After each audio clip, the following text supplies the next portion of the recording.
Página 279. 76. Investigaciones de un perro. Leído por Tina Pastorini. ¿Cómo ha cambiado mi vida y cómo, en el fondo, no ha cambiado? Cuando pienso en el pasado, en aquellos tiempos en que aún vivía con los demás perros, tomando parte en todo lo que les preocupaba, un perro entre perros, encuentro al analizarlo con más detenimiento que había algo que no concordaba, que había una pequeña fractura. Un ligero malestar se apoderaba de mí durante los festejos nacionales más respetables. Sí, incluso algunas veces en círculos de confianza. No algunas veces, sino con mucha frecuencia. El simple aspecto de uno de mis congéneres más queridos, su simple aspecto, como si lo viera por primera vez, me confundía, me aterrorizaba, me dejaba indefenso, me desesperaba. En cierto modo, intentaba tranquilizarme. Amigos a los que se los había confesado me ayudaron. Volvieron los tiempos de sosiego, tiempos, sin embargo, en que no faltaron sorpresas, pero fueron tomadas con más indiferencia, y así fueron insertadas en la vida. Tal vez me provocaban cansancio y tristeza, pero me dejaban seguir siendo un perro en el estricto sentido de la palabra, no obstante mi frialdad, discreción, temor y naturaleza calculadora. ¿Cómo habría podido alcanzar la edad de la que ahora disfruto sin aquellos periodos de descanso? ¿Cómo habría podido alcanzar la paz con la que contemplo el horror de mi juventud y soporto el horror de la edad? ¿Cómo se me podría haber ocurrido sacar las consecuencias de mi naturaleza, que reconozco era la de ser un infeliz, o mejor expresado, no muy feliz, y vivir por completo conforme a ella?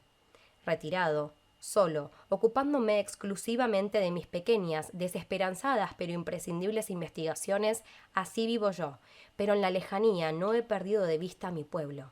Con frecuencia llegan noticias hasta mí y de vez en cuando me hago oír. Me tratan con respeto, no comprenden mi modo de vivir, pero no me lo toman a mal. Y los perros jóvenes que veo de vez en cuando correr de un lado a otro desde una prudente distancia, una nueva generación de cuya infancia solo tengo recuerdos oscuros, no me niegan un saludo respetuoso. Tampoco se puede omitir que, a pesar de mis manifiestas singularidades, no me he salido de la especie. Si lo pienso y tengo tiempo, ganas y la capacidad para hacerlo, llego a la conclusión de que el mundo canino es singular. Además de nosotros, los perros, hay muchas especies de criaturas pobres, pequeñas, mudas, seres que se limitan a emitir ciertos gritos. Muchos perros entre nosotros las estudian, les han dado nombres, intentan ayudarlas, ennoblecerlas y otras cosas por el estilo. A mí, siempre que no intenten molestarme, me son indiferentes. Las confundo, no les hago caso. Una de ellas, sin embargo, es demasiado llamativa como para pasar desapercibida, pero qué poco solidarios son sus individuos, comparados con nosotros, los perros. Se tratan con absoluta indiferencia, no les une ningún interés, ni elevado ni bajo. En realidad, todo interés contribuye a separarlos más de lo que lo haría su habitual estado pasivo. Nosotros, perros, todo lo contrario. Página 280. Podemos decir que vivimos en una única manada, todos, no obstante las innumerables y profundas diferencias que se han producido en nuestra especie a lo largo del tiempo. Todos en la misma manada. Hay un instinto que nos une y nada nos puede impedir que sigamos ese instinto. Todas nuestras leyes, las pocas que aún conozco y las innumerables que he olvidado, tienen su origen en la suprema felicidad de la que somos capaces, una cálida convivencia. Pero ahora las desventajas. Ninguna criatura, hasta donde alcanzan mis conocimientos, vive tan dispersa como los perros. Nosotros, que queremos mantenernos juntos y a veces lo logramos en momentos de exaltación, tenemos razas innumerables y ocupaciones muy diversas. Precisamente nosotros tenemos que vivir separados, con frecuencia ejercitando profesiones incomprensibles para nuestros vecinos, obedeciendo reglas que no pertenecen a la especie canina, más bien dirigidas especialmente contra ella. ¿Qué asunto más complejo es este? Son asuntos que uno prefiere no tocar. Yo entiendo muy bien ese punto de vista, lo comprendo mejor que los míos, y sin embargo son asuntos a los que me he entregado por completo. ¿Por qué no hago lo que los demás? Vivo en armonía con mi pueblo y asumo en silencio lo que perturba esa armonía, ignorándolo como un pequeño error en el gran cálculo. ¿Por qué no permanezco siempre vuelto hacia lo que nos une en la felicidad, en vez de prestar atención a lo que irremediablemente contribuye a apartarnos de nuestro pueblo? Recuerdo un suceso de mi juventud. Me encontraba en uno de esos estados de exaltación benditos e inexplicable que todo niño experimenta. Yo era aún un perro bastante joven. Todo me gustaba, todo lo relacionado conmigo. Creía que grandes cosas ocurrirían a mi alrededor y yo tenía que prestar las voces a los actores. Había cosas que reposaban en el suelo inertes, si yo no corría hacia ellas, si no giraba mi cuerpo en su dirección. Bueno, fantasía de niños, que se van desvaneciendo con los años, pero en aquella época eran muy fuertes. Yo me encontraba en su poder y siempre ocurría algo extraordinario que parecía otorgar un derecho a mis indómitas esperanzas. No obstante, en sí mismas no tenían nada de extraordinario. Más tarde he visto con frecuencia esas mismas cosas y aún otras más extrañas, pero en aquel tiempo me afectaban con la fuerza de la primera e indisoluble impresión, que señalaba en muchos aspectos las futuras direcciones. Yo me encontraba con una pequeña sociedad canina, o mejor, no me encontraba con ella, sino que venían a mi casa. En aquella época hacía ya tiempo que vagaba por las tinieblas, con el presagio de grandes cosas, un presagio que, es cierto, engañaba fácilmente, pues lo había tenido siempre. Vagaba largo tiempo por las tinieblas, de un extremo al otro, conducido por un anhelo indeterminado. De repente hice un alto con el sentimiento de que aquel era el lugar idóneo. Miré a mi alrededor y era un día de gran claridad, solo un poco neblinoso. Saludé la mañana con ladridos confusos y como si los hubiera conjurado, salieron 7 perros de las tinieblas a la luz, armando un ruido horrible, como no lo he escuchado nunca. Si no hubiera visto claramente que se trataba de perros y que ellos mismos hacían todo ese ruido, aunque no podía reconocer cómo lo emitían, había escapado de inmediato, pero en vista de lo primero me quedé. Página 281. En aquel tiempo no sabía casi nada de la musicalidad con la que ha sido dotada la especie canina, y además, con exclusividad, esta peculiaridad se había escapado de mi atención en continua evolución. Solo con insinuaciones habían intentado sugerírmelo, así que la presencia de aquellos 7 grandes músicos fue para mí una gran sorpresa, casi desconsoladora. No hablaban, no cantaban. Se puede decir que permanecían en silencio con cierta obstinación, pero hacían surgir su música del vacío como por encantamiento. Todo era música, levantar y bajar las patas, determinados giros de la cabeza, sus carreras y paradas, las posiciones que adoptaban unos respecto de los otros, las filas que formaban, al poner uno de ellos las patas delanteras sobre la grupa del de delante, quedando los 7 unidos de tal modo que el primero soportaba el peso de los demás, o al formar figuras con sus cuerpos, rozando casi el suelo, sin equivocarse jamás, ni siquiera el último, que parecía un poco inseguro, que tardaba en encontrar la conexión con los demás y vacilaba algo a tocar la melodía, estropeaba el conjunto. Más bien era inseguro en comparación con la gran, no, con la perfecta seguridad de los demás, que ni siquiera una perfecta inseguridad hubiera podido estropear, pues aquellos grandes maestros mantenían el ritmo impertérritos. Pero apenas se los veía, apenas se los podía ver a todos. Habían salido, se les había saludado interiormente como a perros, si bien es cierto que con mucha confusión, por el ruido que los acompañaba, pero eran perros, perros como tú y yo. Se les podía observar como habitualmente se observan los perros en la calle, se sentía el deseo de acercarse a ellos, de intercambiar saludos. Además, estaban muy cerca. Eran perros, no obstante mayores que yo, y de una raza no tan peluda y lanosa como la mía, pero tampoco tan distinta en figura y tamaño. En realidad su raza me era bastante familiar. Yo conocía a muchos que pertenecían a esa raza o a otra similar. Mientras uno se quedaba ensimismado con esas cavilaciones, la música comenzaba lentamente a dominar, prácticamente se apoderaba del que la escuchaba, desviaba la atención de aquellos perros pequeños y a regañadientes, resistiendo con todas las fuerzas, aullando como si se nos hiciera daño. No había manera de ocuparse de otra cosa que no fuese en aquella música de charanga, que venía de todas partes, de las alturas, de las profundidades de la tierra, y que tomaba al oyente en el medio, presionándolo, estremeciéndolo, casi destruyéndolo. Se escuchaba tan cercana que ya estaba en la lejanía, apenas audible. Y al poco tiempo uno era obligado a salir de ese encantamiento, porque se estaba demasiado agotado, destruido, porque se estaba demasiado débil para seguir escuchando. Literalmente expulsado de esa embriaguez, se podía ver cómo desfilaban los 7 pequeños perros, cómo daban sus saltos. Hubiera querido llamarlos, por más que su actitud fuera de repulsa, hubiera querido pedirles información, preguntarles qué hacían allí. Yo era un niño y creía que podía preguntar siempre y a quien quisiera. Pero apenas me había juntado a ellos, apenas sentía la confiada unión perruna con los 7. Ya estaba allí la música, que me dejaba sin sentido. Giraba a mi alrededor como si yo mismo fuera uno de los músicos, mientras que en realidad solo era una de sus víctimas. Página 282. Me arrojé a un lado y a otro. Pedí compasión y finalmente me salvé de su violencia al esconderme en un montón de leña que había en aquella zona, sin que me hubiera dado cuenta de su existencia, introduciéndome profundamente con la cabeza humillada. Así tuve la posibilidad, por más que sonara la música al aire libre, de tomar aliento. Aunque más que el arte de los 7 perros para mí resultaba incomprensible, también fuera de mis capacidades, me sorprendía su valor, cómo se exponían libre y tan abiertamente a lo que creaban y lo soportaban tranquilamente, más allá de sus fuerzas, sin que les rompiera la columna vertebral.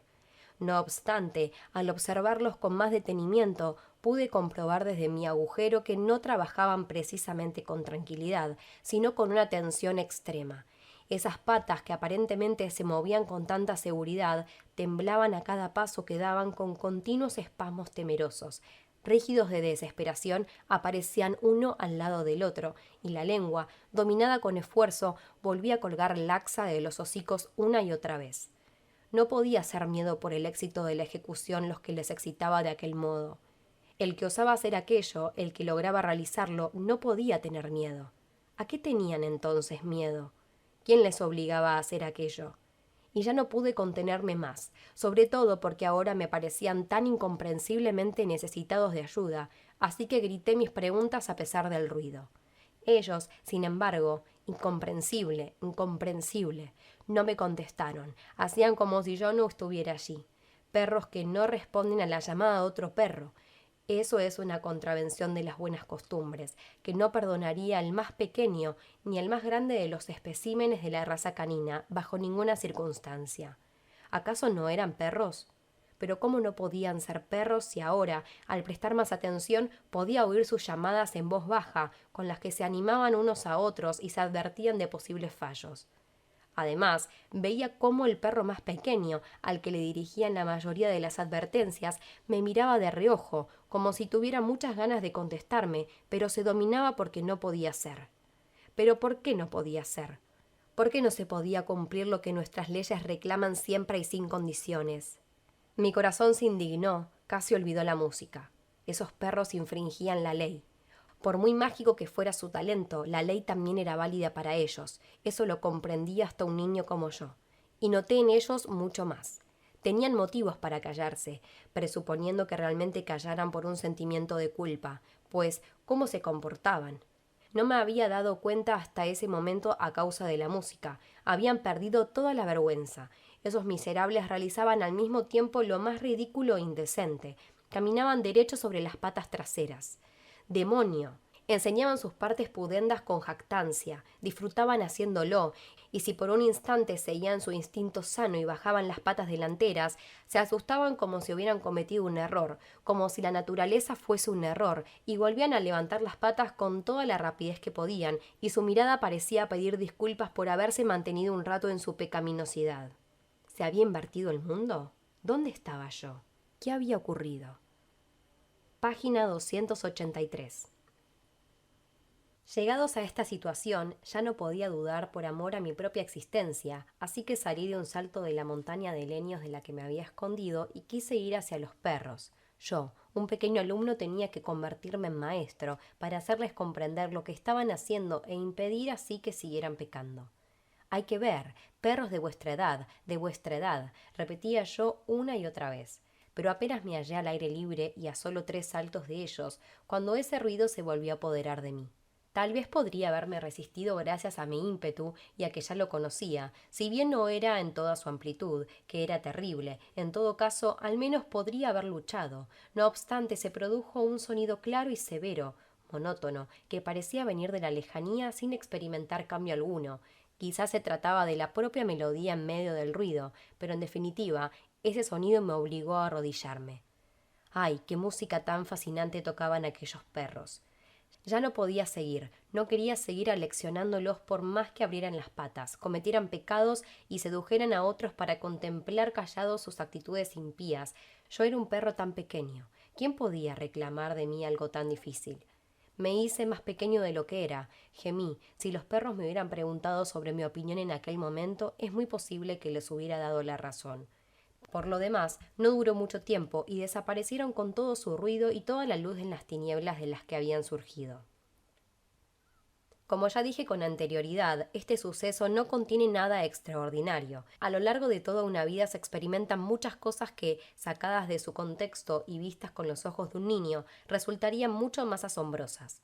Por supuesto que también se puede leer de otra manera, como todo. Entonces resultaría que se habían reunido 7 músicos para tocar algo de música en el silencio de la mañana, que un pequeño perro, un oyente molesto, se había sumado a ellos y había intentado echarlo, en vano, con una música especialmente horrible y en un tono muy elevado.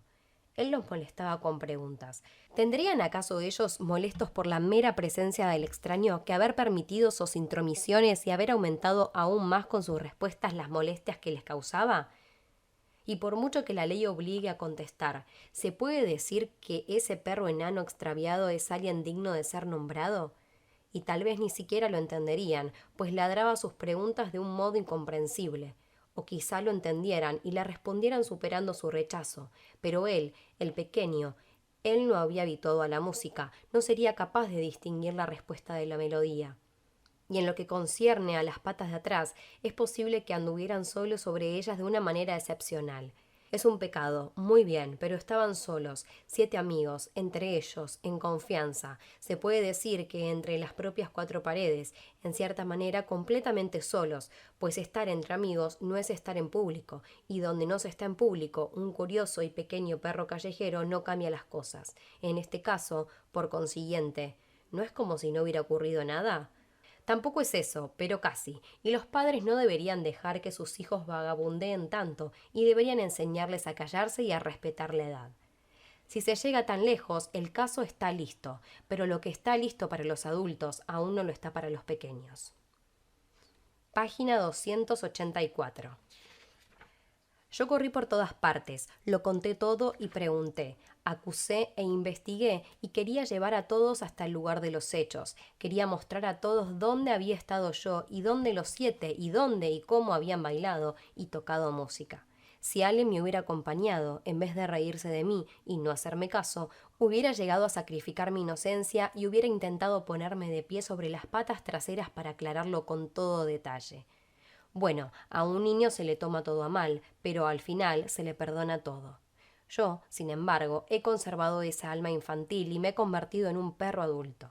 Del mismo modo en que antaño no dejé de hablar sobre aquel suceso, que hoy valoro mucho menos, en voz alta, de analizarlo en todas sus partes, de mencionarlo ante los presentes para comprobar sus reacciones, sin reparar en la compañía en la que me encontraba, ocupándome siempre del asunto, que encontraba tan penoso como cualquier otro, pero que, y esta era la diferencia, yo quería resolver con mis investigaciones para así recobrar la mirada para la vida diaria, habitual, tranquila y feliz, así como antaño, aunque con menos medios infantiles, aunque la diferencia no sea tan grande, he continuado trabajando y aún sigo en ello. Pero con aquel concierto comenzó todo.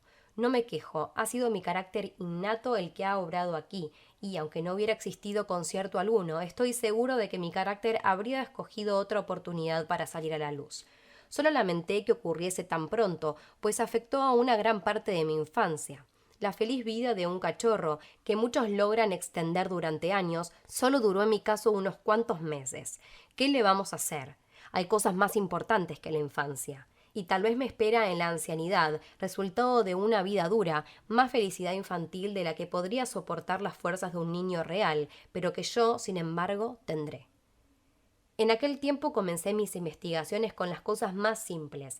Material no faltaba, todo lo contrario, era el exceso de él lo que me desesperó en horas oscuras. Comencé a investigar de qué se alimentaba la especie canina.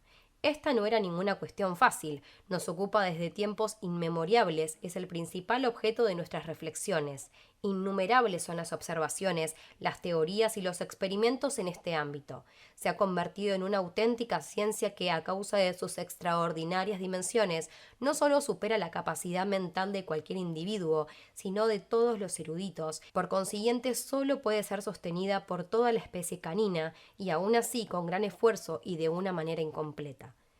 Por añadidura, una ciencia de estas características se desmorona una y otra vez en conocimientos anticuados, poseídos hace largo tiempo, y hay que volver a completarla con un trabajo ímprobo, y para qué hablar de las dificultades que plantean las premisas para nuevas investigaciones apenas realizables.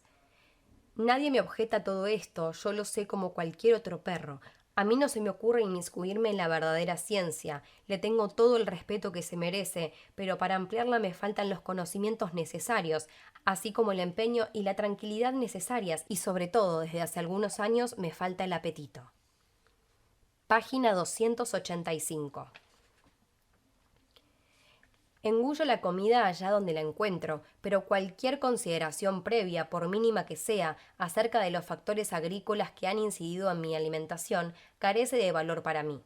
A mí me basta con ese respeto del extracto de toda ciencia, la pequeña regla con la que las madres detestan a sus pequeños: moja todo lo que puedas. ¿Y no abarca esta sentencia casi todo? ¿Qué ha logrado añadir la investigación comenzada por nuestros antepasados más remotos de esencial y decisivo? Minuciosas, solo minuciosas, y por muy inseguro que sea todo, esa regla tendrá validez tanto tiempo como seamos perros.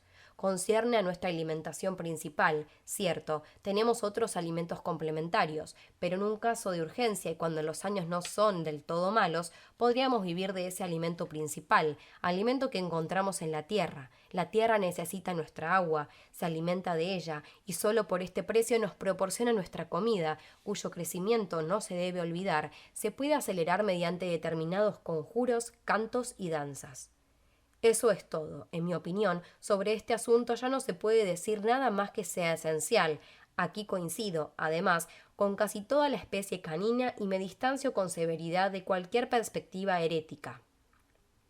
Ciertamente, yo no me ocupo de particularidades, ni tengo espíritu de contradicción. Soy feliz cuando puedo coincidir con mis congéneres, y en este caso así ocurre. Mis investigaciones, sin embargo, van en otra dirección.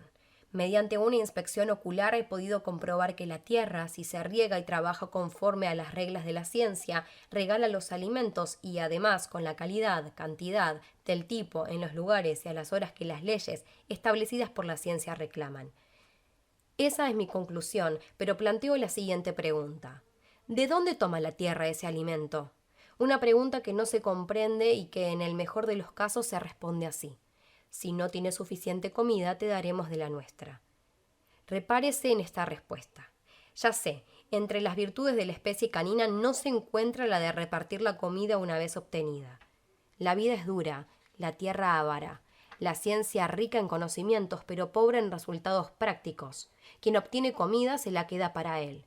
Eso no es egoísmo. Todo lo contrario, es una ley canina, es una decisión unánime del pueblo, resultado de la superación del egocentrismo, pues los propietarios siempre están en minoría.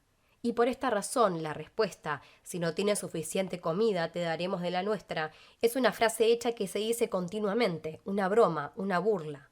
No lo he olvidado. Más importante fue para mí entonces que, cuando vagaba por el mundo con mis preguntas, los que hablaban conmigo dejaran a un lado las bromas. Aunque es cierto, tampoco me daban de comer. ¿De dónde habrían podido sacar la comida al instante? Y si por casualidad tenían algo, naturalmente no me tomaban en consideración a causa del frenesí del hambre, pero la oferta había sido seria, y de vez en cuando recibía alguna pequeñez, cuando era lo suficientemente rápido como para apoderarme de ella. ¿Cómo es posible que llegaran a comportarse así conmigo? Me respetaban, me daban prioridad. ¿Acaso porque era un perro escuálido, mal alimentado y poco preocupado por la comida? Página 286. Pero si por todas partes vagaban perros mal alimentados, a los que se les quitaba de la boca, siempre que se podía, la comida más miserable, y no por avaricia, sino por principio. No, a mí se me prefería, no se lo podía probar con detalles, pero sí con la impresión que recibía. ¿Era quizá que se alegraban de mis preguntas y las consideraban especialmente inteligentes? No, no se alegraban y tomaban todas las preguntas por necias. Y sin embargo, las preguntas eran las únicas que podían llamar la atención. Era como si prefirieran hacer algo monstruoso, como llenarse la boca de comida. En realidad no lo hacían, pero querían hacerlo, antes que tolerar mis preguntas. Pero en ese caso me podrían haber expulsado de allí, y así habrían impedido que les preguntase. No, eso tampoco. Aunque no querían oír mis preguntas, precisamente las preguntas eran la causa de que no me expulsaran. Aquel fue el tiempo en que gocé de mayor aprecio, cuando todos se reían de mí, me trataban como un cachorro tonto y me echaban de un lugar a otro. Nunca se repitió después algo parecido. Me permitían entrar en todos los sitios, no me prohibían nada, bajo las apariencias de un trato rudo, en realidad me lisonjeaban. Y todo por mis preguntas, por mi impaciencia, por mis ansias investigadoras. Aunque me querían convencer con arrumacos, sin violencia, casi mostrándome cariño, para que dejara el camino falso, un camino cuya falsedad no estaba tan fuera de toda duda como para consentir el empleo de la violencia, también reinaba cierto temor y respeto ante los métodos violentos. Yo sospechaba en aquel tiempo algo semejante. Hoy lo sé con toda certeza, mucho mejor que como lo sabían los que lo intentaron, pues es cierto, quisieron desviarme de mi camino. No funcionó, solo consiguieron lo contrario, mi atención se agudizó. Más aún, para mí era evidente que yo era el que pretendía seducirlos y que había tenido éxito hasta cierto grado con mi táctica. Solo con la ayuda de la especie canina comencé a comprender mis propias preguntas, cuando por ejemplo preguntaba ¿de dónde toma la tierra este alimento? ¿Me preocupaba al planteármela según todas las apariencias la tierra? ¿Me preocupaba acaso las cuitas de la tierra? Ni en lo más mínimo, eso quedaba, como reconocí pronto, muy lejos de mis intereses. A mí solo me preocupaban los perros y nada más, pues, ¿qué hay además de los perros? ¿A quién se podía apelar si no en un vasto mundo vacío? Todo el saber, la totalidad de todas las preguntas y todas las respuestas está contenida en los perros. Si se pudiera hacer que todo ese saber surtiera efecto, si se pudiera lograr que saliera a la luz, si no supieran infinitamente más de lo que reconocen, de lo que ellos reconocen a sí mismos. Pero el perro más locuaz resulta más cerrado que los lugares en los que suelen estar las mejores comidas. Se ronda al perro, nuestro prójimo, se babea de deseo, uno se pega a sí mismo con el propio rabo, se pregunta, se suplica, se aúlla, se muerde y se logra. Bueno, se logra lo que se habría logrado sin esfuerzo alguno, que nos escuchen con amabilidad, rozamientos amistosos, olfateos honoríficos, abrazos simbólicos, los aullidos de uno y otro se mezclan, todo se dirige a lograr el olvido en una atmósfera placentera, pero lo que ante todo se quería lograr, la confesión del saber, se nos niega. Página 287. Ya se pida en voz alta o con gestos silenciosos, la respuesta, en el mejor de los casos, es decir, cuando las tácticas seductoras se han llevado a los extremos, se reduce a señas obtusas, miradas de soslayo, ojos turbios y velados. No es muy distinto a lo que era entonces, cuando llamé a los perros músicos y estos callaron. Ahora se me podía objetar.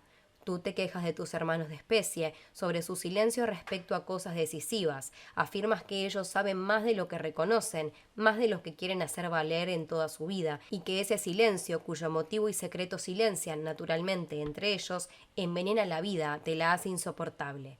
Deberías cambiar tu vida o abandonarla, quién sabe, pero tú mismo eres un perro, también posees la sabiduría canina, bueno, pues revélala, no solo en forma de pregunta, sino en respuesta. Si tú la revelas, ¿quién podría oponerse? El gran coro de la especie canina arrancará como si hubiera estado esperando ese momento. Entonces tendrás tanta verdad, claridad y confesión como quieras tener. El techo de esta vida tan baja, de la que tan mal hablas, se abrirá y todos nosotros, perro con perro, nos elevaremos hacia la libertad. Y si esto último no resulta, si todo se torna peor que antes, si se llega a confirmar que los silenciosos tenían razón como conservadores de la vida, si de esta ligera esperanza que aún tenemos surgiera una completa desesperanza, al menos el intento habría valido la pena, ya que tú, tal y como puedes vivir, no quieres hacerlo, así que, ¿por qué reprochas a los demás su silencio si tú mismo también callas? La respuesta es muy fácil, porque soy un perro. En lo esencial, tan cerrado como los demás, y opongo resistencia a mis preguntas por miedo. ¿Acaso pregunto, al menos desde que soy adulto, a la especie canina por qué me responde?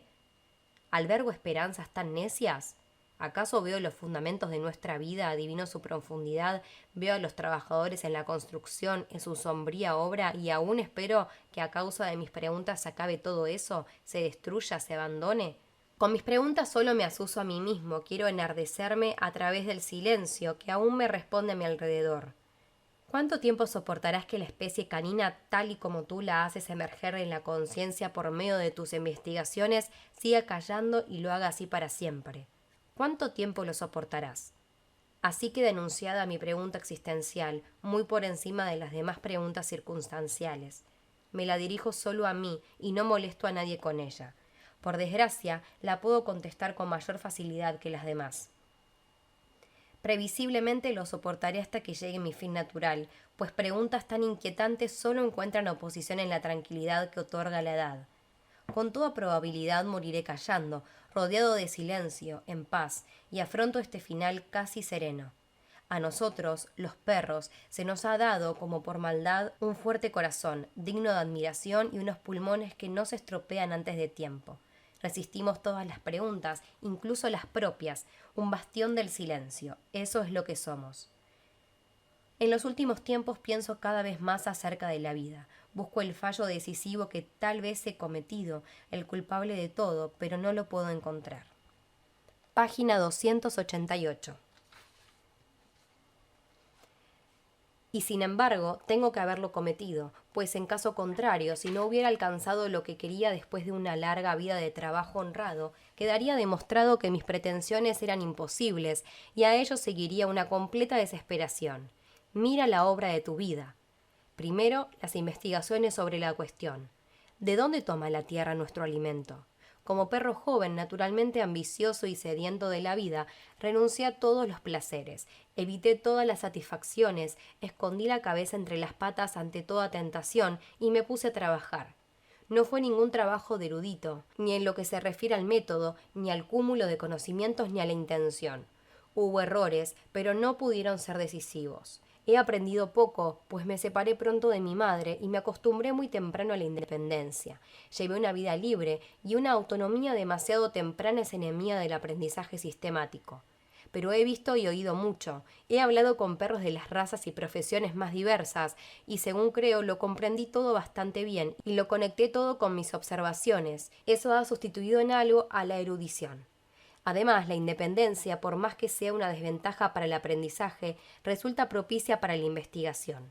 En mi caso era más necesaria, puesto que no seguía el método científico, es decir, utilizar los trabajos de mis antecesores y establecer contactos con investigadores contemporáneos. Dependía solo de mí mismo, empecé prácticamente desde cero y con la conciencia, dichosa para el joven y opresiva para la madurez, de que el punto final que pondría a mi investigación sería el definitivo. ¿Realmente estaba tan solo en mis investigaciones tanto hoy como ayer? Sí y no. Era imposible que no haya habido o no haya hoy algunos perros que se encuentren en mi misma tesitura. Tan mala no puede ser mi situación. No difiero un pelo de la especie canina. Todo perro siente, como yo, el impulso de preguntar y yo tengo, como todo perro, el impulso de callar. Todos, en definitiva, compartimos el instinto de preguntar.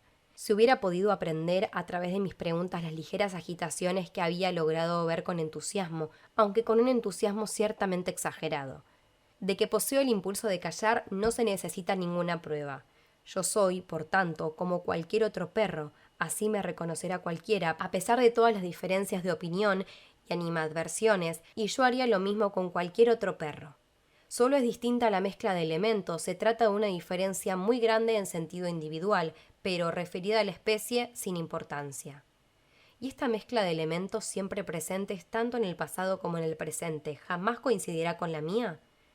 Y si se quiere definir mi mezcla como desgraciada, ¿no será por esta causa mucho más desgraciada de la que lo es en realidad?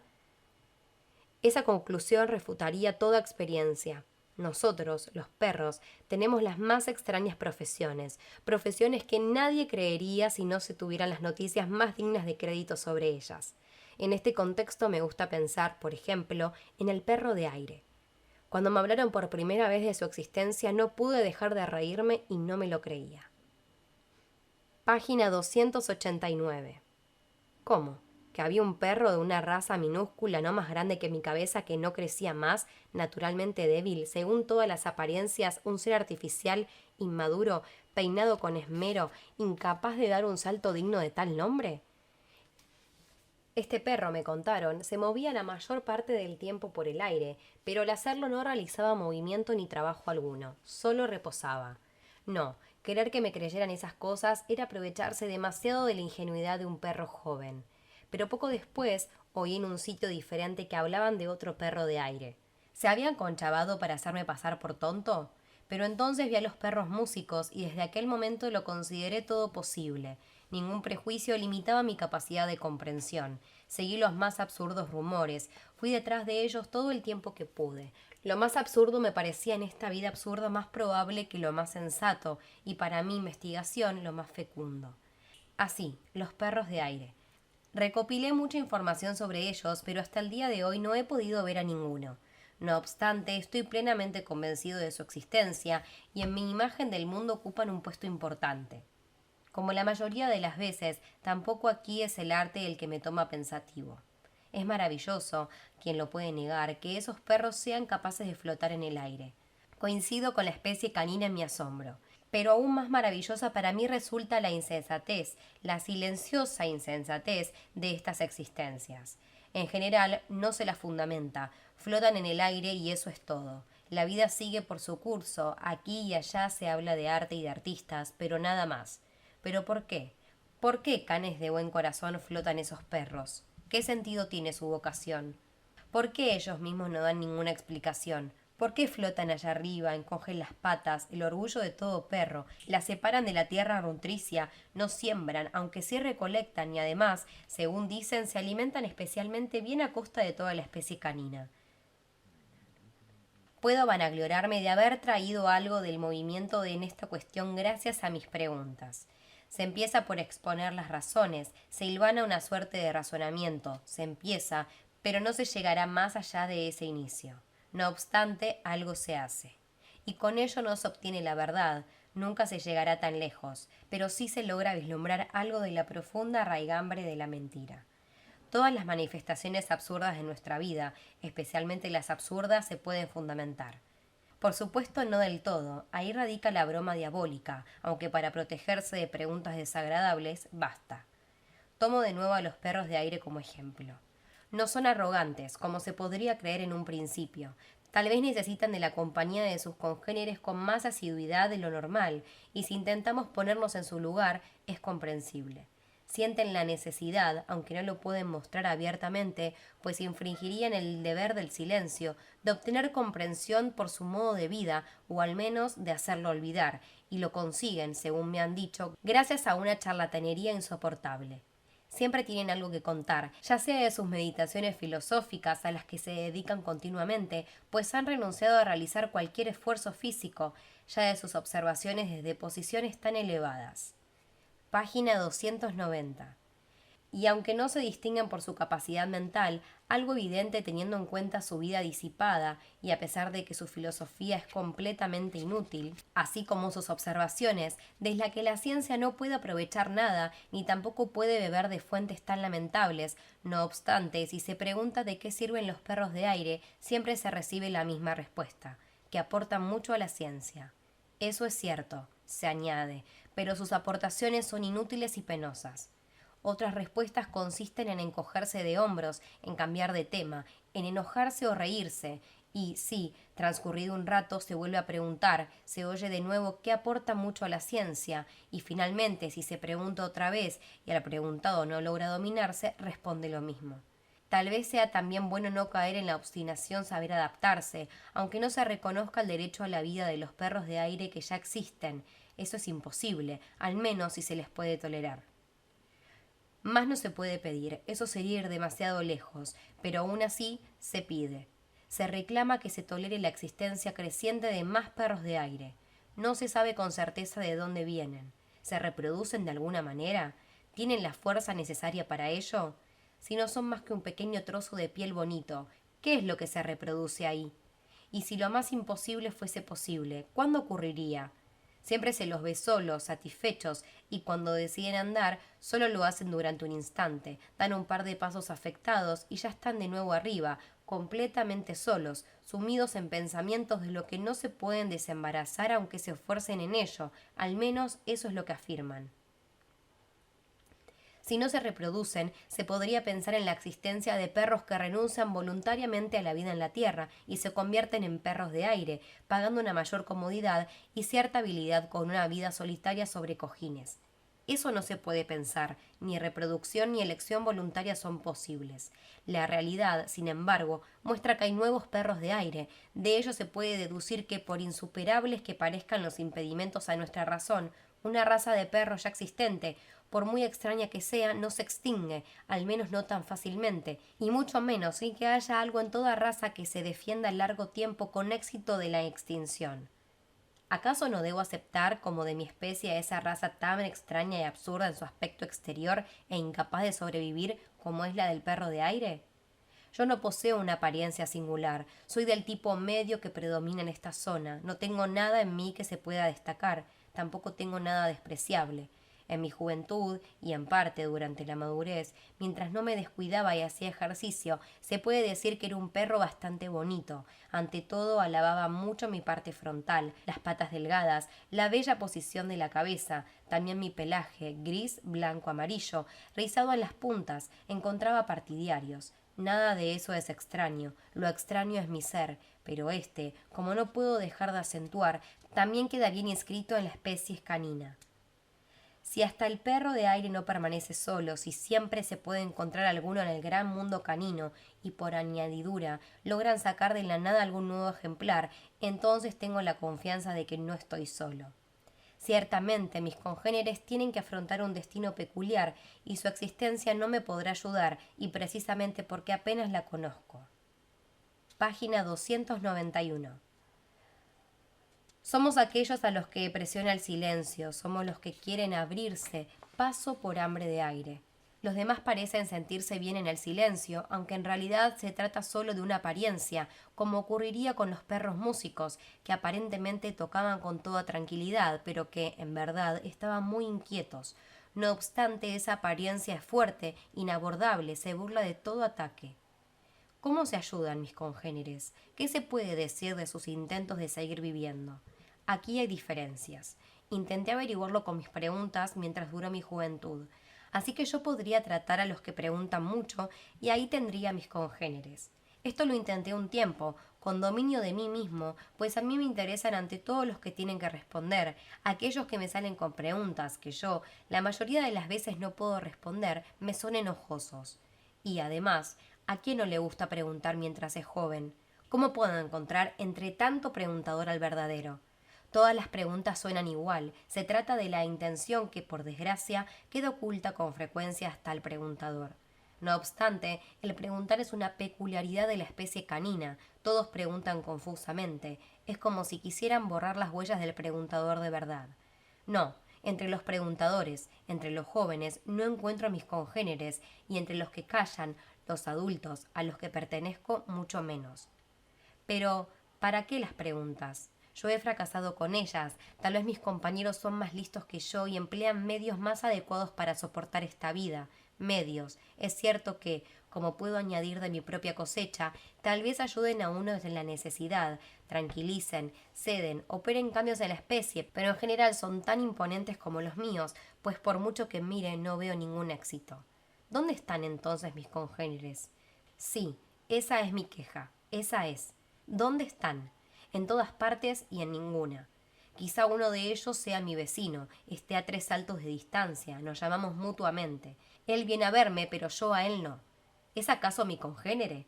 No lo sé. Desde luego no encuentro nada en él que lo confirme, pero es posible. Es posible, pero nada es más improbable. Cuando está lejos, puedo, como juego, y con ayuda de toda mi fantasía, encontrar algo en él que me hace sospechar algo, pero en cuanto está ante mí, todas mis invenciones se tornan ridículas. Es un perro viejo, más pequeño que yo, y yo soy mediano, marrón, de pelo corto, con la cabeza colgando cansina, cojitranco, arrastrando un poco la pata trasera izquierda por culpa de una enfermedad. Hace mucho tiempo que no trato con nadie con tanta intimidad. Estoy contento de poder soportarle y cuando se marcha le grito las expresiones más amistosas, pero no por cariño, sino por rabia contra mí, porque cuando le contemplo me parece repugnante, como se aleja arrastrando la pata y con la cadera demasiado baja. A veces me ocurre como si quisiera burlarme de mí mismo cuando pienso en él como en un congénere. Tampoco nuestras conversaciones traiciona algo que pudiera indicar algún parentesco. Es listo, eso no se lo niega a nadie, y para las condiciones preponderantes de esta zona, lo suficientemente instruido, yo podría aprender mucho de él, pero ¿busco yo acaso astucia de educación?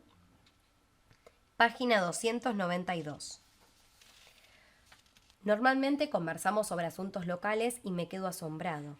Aumentaba mi clarividencia a este respecto por mi soledad, de cuánto espíritu es necesario en un perro común y corriente, en unas circunstancias no muy desfavorables, para ganarse la vida y para protegerse de los peligros que la amenazan. La ciencia proporciona las reglas, pero no es fácil entenderlas así desde la lejanía y en sus rasgos más groseros, y cuando se las ha entendido se presenta la dificultad de aplicarlas al entorno local. Aquí nadie puede ayudar, casi cada hora hay nuevas tareas, y cada trozo de tierra exige las suyas. Nadie puede afirmar haberse instalado por un largo periodo, ni que su vida transcurre en cierta medida sin obstáculos por sí misma, ni siquiera yo, con unas necesidades que disminuyen del día en día. Y todo este esfuerzo infinito, ¿para qué? Solo para enterrarse más y más en el silencio, para no poder ser sacado de allí nunca y por nadie. Con frecuencia se logra el proceso general de la especie canina a través de los tiempos, y en realidad están refiriéndose a la ciencia.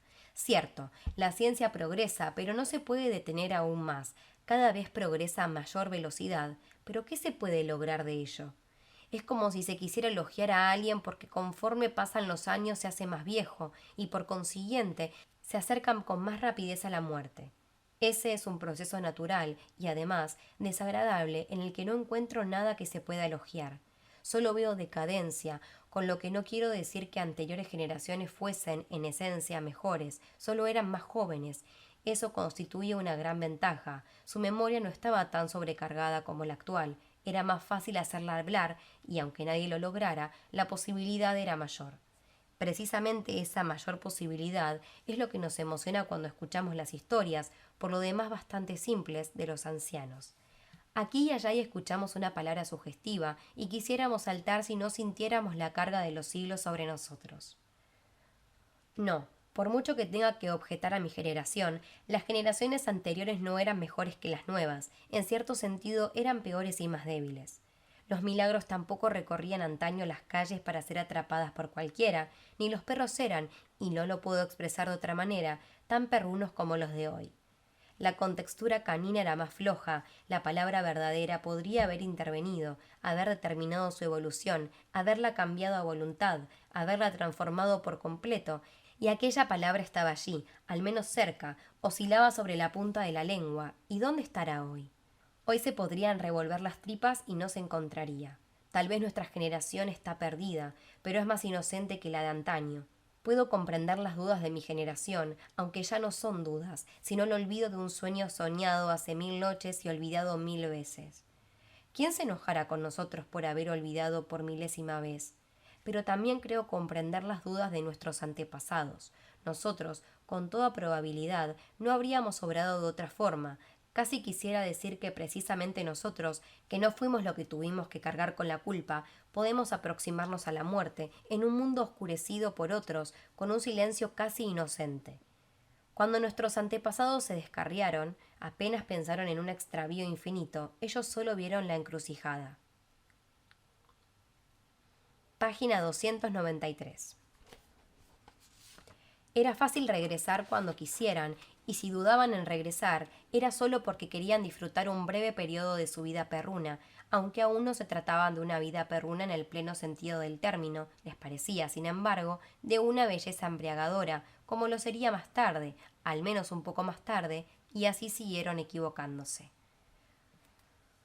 No sabían lo que nosotros podíamos vislumbrar al considerar el transcurso de la historia, que el alma se transforma antes que la vida y que ellos, cuando comenzaron a disfrutar de la vida perruna, ya tenían que poseer un alma profundamente perruna y no estaban tan próximos al punto de partida como creían, o como querían hacerles creer su mirada abandonada al goce de todas las alegrías caninas. ¿Quién puede hablar hoy de la juventud? Ellos eran los auténticos perros jóvenes, pero por desgracia su única ambición consistía en convertirse en perros adultos, algo en lo que no podían fracasar, como lo demuestran las siguientes generaciones y la nuestra, la última, que es mucho mejor. Por supuesto que sobre todas estas cosas no hablo con mi vecino, aunque con frecuencia me veo obligado a pensar en ese viejo perro tan típico cuando estoy sentado frente a él, o cuando hundo mi hocico en su pelaje, que posee ese olor peculiar, propio de la piel desollada. No tendría sentido hablar con él de esas cosas, ni con él ni con otros. Sé muy bien cómo discurriría la conversación. Él tendría alguna pequeña objeción aquí y allá, al final asentiría. El asentimiento es la mejor arma, y el asunto quedaría enterrado. ¿Para qué entonces esforzarme en desenterrarlo? No obstante, tal vez existe una coincidencia con mi vecino, que va más allá de las simples palabras. No puedo dejar de realizar esta afirmación, aunque no poseo pruebas y muy probablemente he sido engañado por una simple ilusión, ya que él es el único con el que hablo y por consiguiente solo puedo basarme en él. ¿Eres acaso mi congénere? ¿A tu manera? ¿Y te avergüenzas porque todo te ha salido mal? Mira, a mí también me ha salido todo mal. Cuando estoy solo, aúllo por esa causa. Ven, entre dos se lleva mejor. Así pienso muchas veces, y le miro fijamente mientras lo hago. Él no baja la mirada, pero tampoco deduce nada. Me mira en silencio y se maravilla de que yo haya interrumpido la conversación.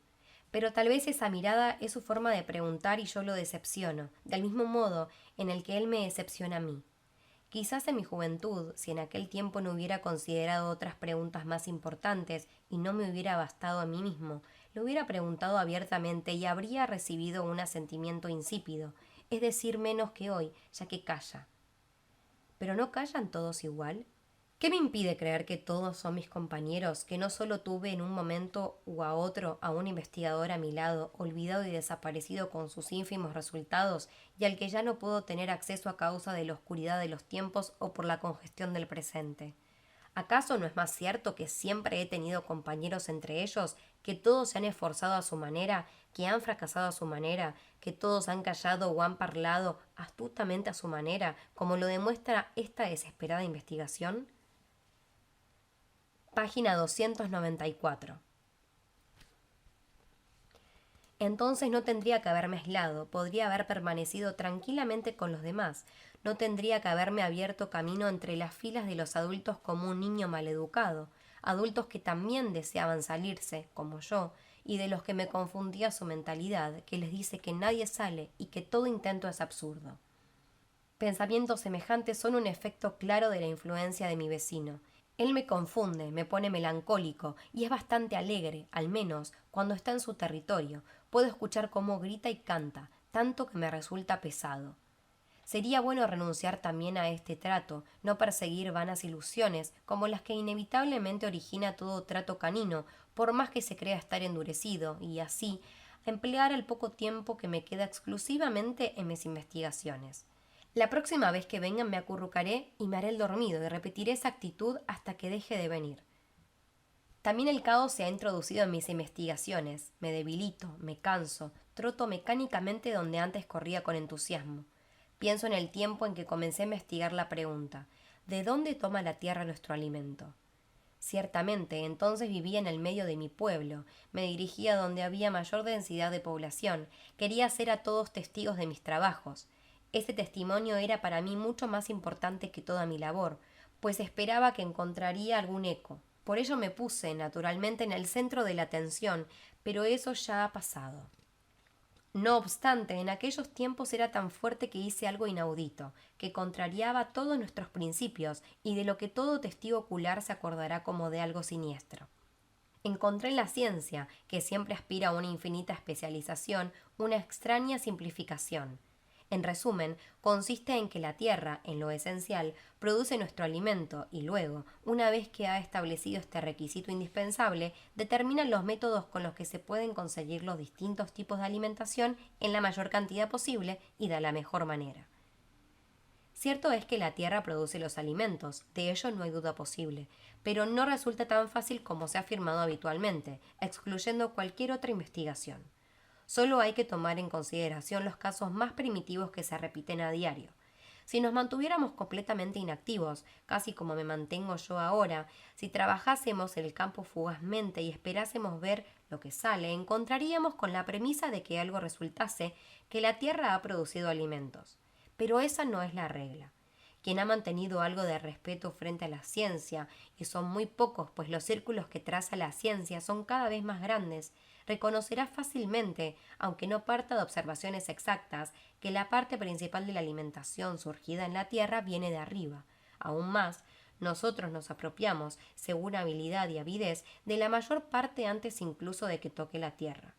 Con esto aún no he dicho nada contra la ciencia. La tierra hace surgir la alimentación de un modo natural, que la haga brotar de su interior o la invoque de las alturas, no resulta una diferencia esencial. Página 295. La ciencia ha constatado que en ambos casos es necesario cultivar el suelo, pero no necesita perder el tiempo analizando esas diferencias. Por eso se dice, tienes el pasto en el hocico, por esta vez ya has resuelto todas las preguntas. No obstante, a mí me parece que la ciencia, de una forma encubierta, se ocupa al menos parcialmente de estos asuntos, ya que conoce dos métodos para la adquisición alimentaria: el cultivo de suelo propiamente dicho y el trabajo complementario y de perfeccionamiento en forma de conjuros, danzas y cantos. Aquí encuentro una subdivisión, aunque incompleta, lo suficientemente nítida y que corresponde a mi distinción. El cultivo del suelo sirve, en mi opinión, para la obtención de ambos tipos de alimentación y resulta imprescindible. Los conjuros, cantos y danzas no afectan tanto al alimento obtenido del suelo, más bien sirven para acercar los provenientes de arriba. En esta teoría cuento con el apoyo de la tradición. Aquí parece que el pueblo enmienda la plana a la ciencia sin saberlo y sin que la ciencia ose a defenderse. Si esas ceremonias, como quiere la ciencia, solo sirven al suelo para darle fuerza y poder recoger, así, el alimento de arriba, las ceremonias deberían celebrarse, consecuentemente, solo en el suelo. Se debería danzar sobre el suelo y cantar al suelo. La ciencia, por lo que sé, no afirma otra cosa. Y lo más extraño es que el pueblo dirige todas sus ceremonias hacia las alturas. Eso no daña a la ciencia, ella no lo prohíbe, deja al agricultor la libertad, ella piensa en sus teorías solo en el suelo, y si el agricultor sigue sus teorías referentes al suelo, entonces queda satisfecha, pero su razonamiento debería aspirar, en mi opinión, a algo más. Y yo, que jamás he profundizado en la ciencia, no puedo imaginarme cómo los científicos pueden tolerar que nuestro pueblo, tan apasionado como es, lance sus conjuros hacia las alturas, desperdigue nuestros cánticos populares por los aires y pegue saltos en las danzas, como si quisiera olvidarse del suelo para siempre. Partí de la intensidad de estas contradicciones, me concentraba en el suelo siempre que, según las teorías científicas, se acercaba la época de la cosecha, revolvía la tierra con mis danzas, inclinaba todo lo posible la cabeza para que llegase hasta el suelo, más tarde hice un agujero para meter el hocico y canté y declamé en el interior para que solo me oyera el suelo y nadie que me encontrase a mi lado o por encima de mí. Los resultados de mi experimento fueron pobres, a veces no recibía comida alguna y ella quería lanzar gritos de júbilo por mi descubrimiento cuando recibí otra vez la comida, como si en un principio hubiese reinado la confusión por mi extraña representación. Luego parecía reconocer las ventajas que traía mi actuación y ya no hacía caso a mis gritos y saltos. A veces surgía la comida en mayor cantidad que antes, pero luego volvía a no salir más. Anoté con una precisión y aplicación desconocidas hasta el momento en un perro joven todos los experimentos realizados y creí encontrar aquí y allá alguna pista que pudiera llevarme más lejos, pero siempre se perdía en lo inmediato. Me pareció incuestionable que mi insatisfactoria preparación científica había perjudicado mis proyectos. ¿Qué me podía garantizar, por ejemplo, que la falta de comida no había sido provocada por mis experimentos, sino por un cultivo poco científico? Y si eso era cierto, todas mis conclusiones eran insostenibles. Página 296. En determinadas circunstancias hubiera podido realizar un experimento de alta precisión si hubiera logrado obtener la comida sin realizar ningún tipo de cultivo, dirigiendo mis ceremonias a las alturas, y luego se hubiera podido constatar el cese de la comida al realizar exclusivamente ceremonias de suelo. Intenté algo parecido, pero sin esperanzas y sin las condiciones adecuadas, pues en mi inalterable opinión siempre es necesaria cierta preparación del suelo, y aun en el caso de que los incrédulos herejes tuvieran razón, no lo podrán demostrar, ya que el riego del suelo, en caso de necesidad, no se puede evitar. Otro experimento peculiar, sin embargo, tuvo éxito y llamó la atención. Después de la habitual recolección de comida en el aire, decidí no provocar su caída, pero tampoco recolectarla. Con este fin, pegaba un pequeño salto cada vez que se acercaba la comida, pero estaba tan calculado que nunca llegaba. La mayoría de las veces cayó indiferente al suelo y yo me arrojaba furioso sobre ella, con una furia no causada por el hambre, sino por la decepción. Pero en algunos casos sucedió algo diferente, algo realmente maravilloso. La comida no cayó, sino que me siguió por el aire. El alimento persiguió al hambriento. No duraba mucho tiempo, solo un pequeño trecho, luego volvía a caer o desaparecía, o con más frecuencia mi avidez ponía fin anticipado al experimento, ya que devoraba la comida. De todos modos era feliz. A mi alrededor se podía oír un murmullo, había inquietud y se me prestaba atención. Encontré que mis conocidos eran más accesibles a las preguntas. En sus ojos vi una luz que buscaba ayuda. Aunque solo se tratase de un reflejo de mi propia mirada, no quería más, estaba satisfecho. Hasta que supe, y los demás se enteraron conmigo, que ese experimento hacía mucho que se había descrito en la ciencia, que había tenido un éxito mucho mayor, aunque no se había repetido por las dificultades y el dominio de sí mismo que requería. Tampoco se podía repetir, dada la supuesta insignificancia de los resultados. Demostraba lo que ya se sabía, que el suelo no toma los alimentos de lado, sino también de soslayo, incluso en espiral. Pero no me desanimé, era demasiado joven para eso. Todo lo contrario, gracias a esa decepción cobré el ánimo necesario para la gran obra de mi vida. No creía en una desvalorización de mi experimento por la ciencia, pero aquí tampoco ayudaba la fe, sino solo la prueba, y eso era lo que quería hacer en público. Quería elevar mi singular experimento a la cúspide científica. Quise demostrar que si yo retrocedía ante el alimento, el suelo no lo tomaba oblicuamente, sino que yo era el que lo atraía hacia mí. Este experimento, sin embargo, lo tuve que abandonar. Ver delante el bocado y experimentar científicamente al mismo tiempo no se puede resistir. Pero quise hacer algo diferente. Intenté ayunar todo lo posible y evitar, además, toda visión de la comida, toda tentación. Así que me retiré. Permanecí días y noches con los ojos cerrados, no me preocupé de recoger el alimento ni del suelo ni del aire. Sin realizar ninguna afirmación, solo con la esperanza renuncié a cualquier otra medida, excepto al inevitable e irracional riego y a una silenciosa recitación. Suprimí las danzas para no debilitarme. Luego esperé a que el alimento cayera por sí mismo, sin preocuparse para nada del suelo, y a que golpeara mi dentadura para que lo dejasen entrar. Página 297. Si todo esto ocurría, no habría logrado contradecir a la ciencia, pues es lo suficientemente elástica para admitir excepciones, pero ¿qué diría el pueblo afortunadamente mucho menos elástico? Pues no se trataba de ningún caso excepcional como el que transmite la historia, en el que uno se negó a preparar, buscar y tomar el alimento por una enfermedad o por ofuscamiento, y los perros se reunieron, logrando con distintos conjuros que el alimento se extraviase y fuese a parar al hocico del enfermo. Yo era fuerte y gozaba de plena salud. Mi apetito era tan espléndido que me impedía pensar en otra cosa durante todo el día. Me sometí voluntariamente al ayuno, lo crean o no. Yo mismo cuidaba de que el alimento cayera, así que no necesitaba ayuda canina alguna. Es más, me prohibí pedir cualquier tipo de ayuda. Busqué un sitio adecuado en un matorral apartado, donde no podía oír conversaciones con temas culinarios ni a perros mascar o romper huesos. Comí hasta reventar y me eché.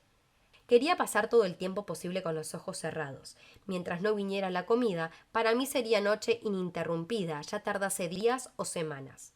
Pensé dormir muy poco, o mejor, en no dormir nada, pues no solo tenía que conjurar la comida, sino que no podía quedarme dormido cuando llegara. Por otro lado, dormir me podría sentar bien, pues así se puede ayunar más que estando despierto. Por este motivo decidí dividir cuidadosamente el tiempo y dormir mucho, pero durante periodos muy cortos. Lo conseguía al apoyar la cabeza en un palo quebradizo que, en cuanto se rompía, me despertaba. Así yacía, durmiendo o velando, soñando o cantando solo para mí. Al principio todo transcurrió sin que ocurriese nada digno de mención. Es posible que en el lugar de donde procede la comida hubiese pasado desapercibida mi intención de permanecer allí frente al transcurso habitual de las cosas, así que todo permaneció en calma. Mientras realizaba aquel esfuerzo me perturbaba el temor de que los otros perros me echaran en falta, me encontraran al poco tiempo y emprendieran algo contra mí. Otro temor era que el simple riesgo pudiera generar la denominada alimentación casual y que su olor me delatara. Pero no sucedió nada parecido y pude seguir ayunando. Aparte de estos temores, al principio permanecí tan tranquilo como nunca lo había notado en mí. Aunque trabajaba para desmentir a la ciencia, me invadía la satisfacción y la paz proverbial que procura el trabajo científico. En mis ensueños recibí disculpas de la ciencia, también en ella había espacio para mis investigaciones. Todo sonaba tan consolador en mis oídos que tuvieran éxito o no mis investigaciones, pero especialmente en el caso de que lo tuvieran, no estaba perdido para la vida canina. La ciencia sentía una inclinación favorable hacia mí, ella misma emprendería la interpretación de mis resultados. Esta promesa significaba para mí la admisión en la ciencia con todos los honores, después de haberme sentido profundamente rechazado por ella y de haber arremetido contra todos los muros de mi pueblo como un salvaje. Me rodearía el tan anhelado calor de los cuerpos perrunos, mi propio pueblo me llevaría en hombros. Extraños efectos los del ayuno, en los primeros días. Mi rendimiento me pareció tan grande que comencé a llorar de compasión y emoción en el silencioso arbusto, lo que no era muy razonable, pues si esperaba mi merecida recompensa, ¿por qué lloraba? Página 298. Solo por íntimo placer. Jamás me ha gustado llorar. Pero siempre que he sentido esa placidez, en contadas ocasiones he llorado. Aquella vez pasó pronto. Las bellas imágenes se fueron disipando paulatinamente conforme el ayuno ganó en seriedad. No pasó mucho tiempo, y abandonadas todas las fantasías y emociones, me encontré completamente solo con el hambre ardiente en las tripas. Esto es hambre, me dije 1000 veces, como si me quisiera convencer de que el hambre y yo éramos dos seres distintos y que podía desembarazarme de esa sensación como si fuera una amante molesta. Pero en realidad éramos dolorosamente uno, y cuando me aclaraba, esto es hambre, en realidad era el hambre el que hablaba y se reía de mí. Malos tiempos, muy malos. Tiemblo cuando pienso en ellos, y no por los padecimientos que sufrí, sino porque no he terminado, porque tendré que sufrir otra vez esa hambre si quiero alcanzar algo, pues hoy considero el hambre como el método más seguro en mi investigación. El camino lo señala el hambre, solo se alcanza lo supremo gracias a un rendimiento supremo, y ese rendimiento supremo consiste, entre nosotros, en ayunar voluntariamente. Así pues, cuando examino minuciosamente aquellos tiempos, y me gusta revolver en ellos, también examino los tiempos que se avecinan. Parece como si tuviera que expirar toda una vida para que alguien se recupere de un experimento así. Mis años de madurez me separan de aquel ayuno, pero aún no me he recuperado. La próxima vez que ayune mostraré más decisión que antes, sobre todo por mi mayor experiencia y mi mejor comprensión acerca de la necesidad del experimento. No obstante, mis fuerzas han disminuido a lo largo del tiempo, como mínimo me agotaré mientras espero que se reproduzca el conocido sobresalto. Mi debilitado apetito no me ayudará, en cierto modo devaluará algo al experimento, y muy probablemente me obligará a ayunar más tiempo que el necesario. Acepto estas suposiciones, tampoco han faltado ensayos durante este tiempo, he padecido hambre con mucha frecuencia, pero no estaba lo suficientemente fuerte como para llegar al extremo, y la ingenua agresividad de la juventud ha desaparecido para siempre. Ya desapareció cuando me encontraba en pleno ayuno. Algunos pensamientos me torturaban. Mis antepasados aparecían ante mí con gestos amenazadores. No obstante, aunque no me atrevería a decirlo públicamente, yo los considero culpables de todo. Me han hipotecado la vida canina y podía responder fácilmente a sus amenazas con otras amenazas, pero me humillo ante su sabiduría. Procede de fuentes que nosotros desconocemos, precisamente por esto, y aunque hay muchas cosas que me impulsan a luchar contra ellos, jamás infringiría sus leyes, yo solo me entusiasmo con las lagunas de la ley, por las que me siento fuertemente atraído. Respecto al ayuno, me remito a la famosa conversación en la que uno de nuestros sabios expresó la opinión de prohibirlo, lo que desaconsejó su contertulio con la pregunta: ¿quién ayunará entonces? Y el primero se dejó convencer y retiró la prohibición. Ahora cobra vigencia de nuevo la pregunta: ¿acaso no está prohibido ayunar? La mayoría de los comentaristas la responden negativamente. Página 299. Si se considera el hambre como algo voluntario, la doctrina se pone de parte del segundo sabio y no teme consecuencias perjudiciales de un comentario erróneo. Me aseguré de todo esto antes de comenzar con mi ayuno, pero cuando me retorcía de hambre y confuso mentalmente, buscaba salvación en mis patas traseras, las cuales lamí, mordí y chupé desesperado hasta llegar al trasero. Esa interpretación de la conversación me pareció completamente falsa. Maldije la ciencia de los comentaristas, me maldije a mí mismo que me había dejado engañar por ella. En esa conversación, como cualquier niño podría reconocer, aunque tenía que ser un niño hambriento, quedaba claramente expuesta la prohibición del ayuno. El primer sabio quería prohibir el ayuno, lo que un sabio desea ya ha ocurrido, por lo que el ayuno estaba prohibido. El segundo sabio no solo coincidía con él, sino que defendía la imposibilidad de ayunar, así que a la primera prohibición añadió una segunda, la que establece la naturaleza canina. El primero reconoció también esta prohibición y retiró la prohibición expresa, es decir, mandó que los perros ejercieran su capacidad de raciocinio y se prohibieran a sí mismos el ayuno. Así que había una triple prohibición en vez de una, y yo había violado las tres. Sí, al menos hubiera obedecido con retraso. Pero sumido a mis dolores caí en la tentación de seguir ayunando, y seguía haciéndolo con voluptuosidad, del mismo modo en que se sigue un perro desconocido. No podía dejarlo, tal vez estaba demasiado débil para levantarme y salvarme en alguna sola habitada. Rodé sobre las hojas secas del bosque, ya no podía dormir, oía ruidos por todos lados. El mundo dormido de mi infancia pareció despertar con el hambre. Empecé a imaginar que no volvería a comer, pues para querer hacerlo tendría que silenciar ese mundo ruidoso que se había liberado, y no me sentía capaz. Pero el mayor ruido procedía de mi estómago. A menudo pegaba el oído a él y debía poner ojos horrorizados, pues apenas podía creer lo que oía. Para colmo de males, este delirio comenzó a afectar a mi naturaleza. Esta emprendió algunos intentos absurdos de salvación. Comencé a oler comida, comidas exquisitas que hacía tiempo que no había comido, alegrías de mi niñez. Incluso oí la fragancia de los pechos de mi madre. Olvidé mi decisión de resistirme a los olores, o mejor, no lo olvidé. Simulé una decisión complementaria que me obligaba a olfatear en todas las direcciones, como si buscase comida, pero con el objetivo de resistirme a ella. Que no encontrase nada no me decepcionó. Los alimentos estaban allí, siempre un par de pasos demasiado lejos. Mis patas se doblaban justo antes de llegar. Al mismo tiempo, sin embargo, sabía que allí no había nada, que solo me movía por miedo ante el colapso definitivo, a caer en algún lugar que nunca más podría abandonar. Desaparecieron las últimas esperanzas, las últimas tentaciones. Perecía miserable. ¿Qué sería de mis investigaciones?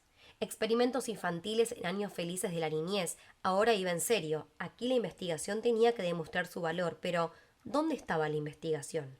Ahí solo había un perro indefenso jadeando en el vacío, que convulso, aún regaba el suelo sin saberlo, pero que no podía sacar de la memoria ni un solo de los conjuros que sabía, ni siquiera el versito con el que los recién nacidos se acurrucan debajo de la madre. Página 300. Para mí era no solo como si un pequeño espacio se separase de mis hermanos, sino como si me encontrase muy lejos de todo, y como si no muriese de hambre, sino a causa de mi abandono. Era evidente que nadie se preocupaba de mí, nadie bajo la tierra, ni sobre ella, ni tampoco en las alturas. La indiferencia acababa conmigo. La indiferencia decía, muere, y así podría ocurrir. ¿Y no coincidía yo con ellos? ¿No decía lo mismo? ¿No había deseado yo mismo ese abandono? Muy bien, pero no para acabar así, sino para llegar hasta la verdad, para alejarme de este mundo sumido en la mentira, donde no se puede encontrar a nadie del que se pueda saber la verdad. Tampoco de mí se puede saber, un ciudadano de la mentira. Tal vez la verdad no se hallaba muy lejos, pero para mí, que fracasé y morí, demasiado lejos. Tal vez no estaba muy lejos y yo, no tan abandonado como pensé, no abandonado por los demás, solo por mí, fracasé y morí. Pero no se muere tan rápido como cree un perro nervioso. Solo perdí la conciencia y cuando desperté y levanté la mirada, había un perro desconocido frente a mí. No sentí hambre. Yo era muy fuerte. Creo que se debía a mis articulaciones, aunque no hice ningún intento de levantarme para ponerlas a prueba. Yo miraba y no veía mucho más que lo de costumbre. Un perro bonito pero no muy insólito. Eso es lo que veía, nada más. Y sin embargo, creía percibir en él algo más que lo de costumbre. Bajo mi cuerpo había sangre. Al principio pensé que era comida, pero enseguida me di cuenta de que era sangre mía, que yo había expulsado. Aparté la mirada de ella y me volví hacia el perro. Era delgado, de patas largas, marrón, con algunas manchas blancas y tenía una mirada bella, fuerte, escrutadora. «¿Qué haces aquí?», dijo. «Tienes que irte de aquí». «Ahora no puedo irme», dije, sin más explicaciones, pues como podría haberle explicado todo, además también él parecía tener prisa. «Por favor, vete enseguida», dijo, e intranquilo levantó sucesivamente las patas. «Déjame», dije. «Vete, y no te preocupes por mí. Los demás tampoco se preocupan por mí». «Te lo pido por tu bien», dijo él. «Pídemelo como quieras», le dije. «No me podría ir por más que quisiera». «No es por eso», dijo sonriendo. «Puedes irte. Precisamente porque pareces débil, te pido que te vayas lentamente. Si dudas, después tendrás que correr». «Bueno, eso es cosa mía», dije. «También lo es mía», dijo, triste por mi obstinación, y aparentemente decidió dejarme allí por el momento, pero al mismo tiempo aprovechó la oportunidad y se acercó a mí en actitud amorosa. Tal vez en otro tiempo le hubiera consentido de un perro tan bello, pero esa vez no lo comprendí, y el horror se apoderó de mí. «¡Vete!», grité lo más alto que pude, ya que no podía defenderme de otra manera. «Ya te dejo», dijo retrocediendo lentamente. «Eres bastante extraño. ¿Acaso no te gusto?». Página 301. «Me gustará si te vas y me dejas en paz», le respondí, pero yo no estaba muy seguro de cómo se lo podía hacer creer. Algo vi u oí en él gracias a mis sentidos agudizados por el hambre. Fue al principio. Luego creció, se fue acercando y entonces lo supe. Este perro tiene el poder de expulsarte y tú ni siquiera puedes imaginarte la posibilidad de levantarte. Y lo miré con un deseo creciente, mientras él sacudía la cabeza suavemente ante mi grosera respuesta. «¿Quién eres tú?», le pregunté. «Soy un cazador», contestó. «¿Y por qué no quieres dejarme aquí?», pregunté. «Me molestas», dijo él. «No puedo cazar si estás aquí». «Inténtalo», le dije. «A lo mejor sí que puedes cazar». «No, lo siento, pero tienes que irte». «Deja de cazar hoy», le supliqué. «No», dijo él. «Tengo que cazar». «Yo tengo que irme y tú tienes que cazar», dije. «Mucha obligación. ¿Entiendes por qué estamos obligados a hacerlo?» «No», dijo él. «Pero tampoco hay nada que comprender. Son cosas evidentes y naturales». «Pero no», dije yo. «A ti te da pena echarme de aquí, y sin embargo lo haces». «Así es», dijo él. «Así es», repetí yo enojado. «Eso no es una respuesta. ¿A qué te cuesta más renunciar? ¿A cazar o a expulsarme?» «A cazar», respondió sin dudar. «Bien, entonces aquí hay una contradicción», dije yo. «¿Qué contradicción?», dijo. «¿Pero no comprendes, querido perrito, que estoy obligado a hacerlo? ¿No comprendes lo que es evidente?». No respondí más, pues noté que al hacerlo nueva vida circuló por mis venas, la vida que surge de una experiencia horrible. Noté en detalles incomprensibles que el perro comenzaba a elevar la voz desde lo más profundo del pecho, convirtiéndose casi en un cántico. «¿Vas a cantar?», dije. «Sí», dijo él con seriedad, «voy a cantar, pronto, pero aún no. No obstante, prepárate». «Pero yo ya lo oigo, por más que lo niegues», dije temblando. Se calló y creí adivinar algo que ningún perro había adivinado antes que yo. Al menos en nuestra tradición no se encuentra el más mínimo dato que lo atestigue. Y a continuación hundí mi rostro en el charco de sangre que había ante mí, sintiendo una vergüenza y una angustia infinita. Creí notar que el perro ya cantaba sin aún saberlo con certeza. Queda melodía, separada de él, flotaba en el aire siguiendo mis propias leyes, alejándose como si no saliera de él, y luego se dirigía hacia mí, hacia mí. Página 302. Hoy, por supuesto, niego ese tipo de conocimientos y los atribuyo a mi irritabilidad de entonces, pero aunque era un error, no carecía de grandeza. Es la única realidad, aunque aparente, que he logrado salvar de mi época de ayuno para el mundo y muestra, como mínimo, lo lejos que se puede llegar al salirse de uno mismo. Y yo realmente estaba fuera de mí. En circunstancias normales habría estado enfermo de gravedad, incapaz de moverme, pero no pude resistirme a la melodía, que el perro comenzó a asumir como si fuera suya. Cada vez más fuerte, tal vez su crecimiento no conocía límites y ya casi me destrozaba los oídos. Lo peor era que parecía existir solo para mí. Esa voz, ante cuya excelsitud el bosque enmudecía, existía solo para mí. ¿Y quién era yo que aún osaba permanecer allí y me arrellanaba sobre mi sangre y mi suciedad? Me levanté vacilando, me miré. Este no saldrá corriendo, pensé, pero inmediatamente emprendí la marcha dando espléndidos saltos, llevado por la melodía. A mis amigos no les conté nada. Probablemente lo hubiera contado todo nada más llegar, pero estaba muy débil. Luego me pareció una experiencia que no debía compartir con los demás. Algunas alusiones que no pude reprimir en las conversaciones se perdieron sin dejar huella. Por lo demás, me recuperé corporalmente en pocas horas. Espiritualmente, aún llevo en mi interior las consecuencias. Amplié el campo de mis investigaciones a la música canina. Tampoco aquí había permanecido pasiva la ciencia. La ciencia musical es, si estoy bien informado, más amplia que la alimentaria y, por supuesto, mejor fundamentada.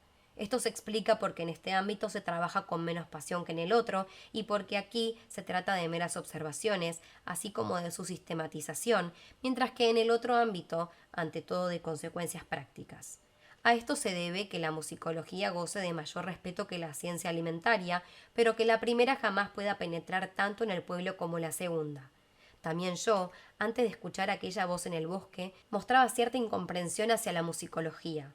Ciertamente, la experiencia con los perros músicos me había obligado a prestarle atención, pero en aquel tiempo era demasiado joven. Además, tampoco es tan fácil aproximarse a esa ciencia, tiene fama de ser muy difícil, excluye de su ámbito elitista a las masas. En aquellos perros la música había sido lo más llamativo, pero más importante me pareció su ser silencioso. No se podía encontrar nada parecido a aquella horrible música, en ningún lado. Yo podía omitirla, pero su ser silencioso lo encontré en todos los perros. Para penetrar en el alma de la especie canina, me parece que la ciencia más adecuada es la alimentaria, pues lleva sin rodeos a la meta. Tal vez no tenía razón en esto. Un ámbito científico fronterizo ya despertó en aquella época mis sospechas. Se trata de la teoría del canto que hace descender la comida. También aquí me resulta problemático no haber profundizado seriamente en la musicología y no poder ser incluido ni siquiera en el grupo, especialmente despreciado por la ciencia, de los diletantes. Esto lo tengo que mantener siempre presente. Página 303. Ante un erudito en la materia, por desgracia, tengo la prueba de ello, haría un papel deplorable en el examen más fácil. Naturalmente esto se debe, prescindiendo de las ya mencionadas circunstancias viales, a mi incapacidad científica, a mi pobre fuerza mental, a mi mala memoria y, ante todo, a la imposibilidad de mantener el objetivo científico siempre ante mis ojos. Todo esto me lo confieso abiertamente, incluso con cierta alegría, pues el profundo motivo de mi incapacidad científica me parece ser indistinto y en realidad un instinto nada malo. Si quisiera fanfarronear, podría decir que precisamente este instinto ha destruido mis capacidades científicas, pues sería bastante extraño que en los asuntos de la vida cotidiana, y no son precisamente los más fáciles, muestre tan buena capacidad de raciocinio. Y si no a la ciencia, puedo decir que entiendo muy bien a los científicos, lo que se puede comprobar en mis resultados. Así que sería bastante extraño, digo, que yo fuera desde un principio incapaz de poner una pata en el primer peldaño de la ciencia. Fue el instinto que, tal vez por amor a la ciencia, pero a otra ciencia distinta a la que se hace hoy, por amor a la última ciencia, me hizo apreciar más la libertad que todo lo demás. La libertad, aunque ciertamente la libertad, como es posible hoy, como una miserable excreencia, pero aún así, libertad, aún así, una posesión.